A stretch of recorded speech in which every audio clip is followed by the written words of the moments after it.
C'est un meilleur mot, toi. En même temps, c'est pas difficile.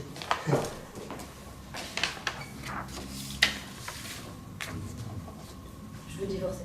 Les critères pour réussir un casting, c'est un petit peu vague comme question, je dirais, parce qu'il y a beaucoup de critères. Enfin, en tout cas, l'idée, c'est que il faut déjà arriver avec un texte su et bien su, s'en être débarrassé, Oui.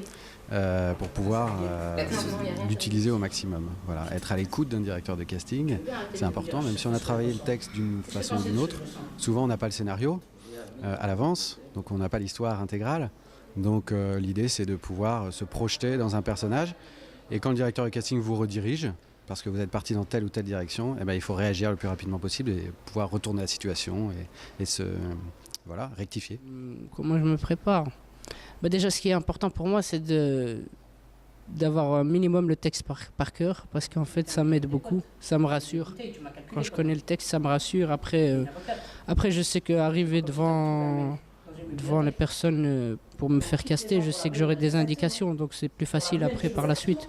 Mais sinon, à la base, ouais, je m'imprègne bien du texte, c'est ce qui m'aide beaucoup. Après, j'essaye de ne pas me mettre de pression, pas de stress, je fonce, quoi. Quelles sont les étapes après le casting pour choisir l'acteur? Comment vous faites?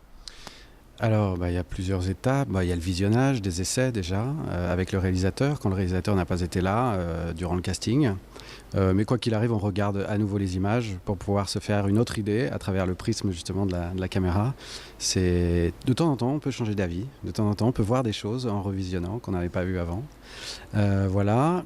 Et puis après, toute une discussion qui s'engage sur, quand on a des hésitations, sur au-delà de la performance de l'acteur, c'est sur l'incarnation de ce personnage. Qu'est-ce que tel acteur va apporter au personnage également. On veut laisser la chance aux acteurs de proposer quelque chose, parfois de différent aussi. Donc des étapes, il y en a, je dirais qu'il y en a plusieurs, mais l'idée c'est en tout cas de se mettre d'accord sur la bonne personne. C'est le réalisateur qui va regarder ces images avec moi, on va beaucoup parler du personnage, on va beaucoup parler de ses acteurs et on va essayer de faire le bon choix, mais tout ça est très subjectif, d'un réalisateur à un autre, d'un directeur de casting à un autre, on n'a pas tous le même regard. Donc on essaye d'aller dans le bon sens pour le bien du projet. Et de composer cette famille qui est c'est important, il y a plusieurs rôles, donc on va avoir plusieurs acteurs et plusieurs couleurs. Et il faut que cette famille soit cohérente. C'est pas toujours palpable, c'est une impression, c'est un ressenti, c'est très, très intérieur, quoi.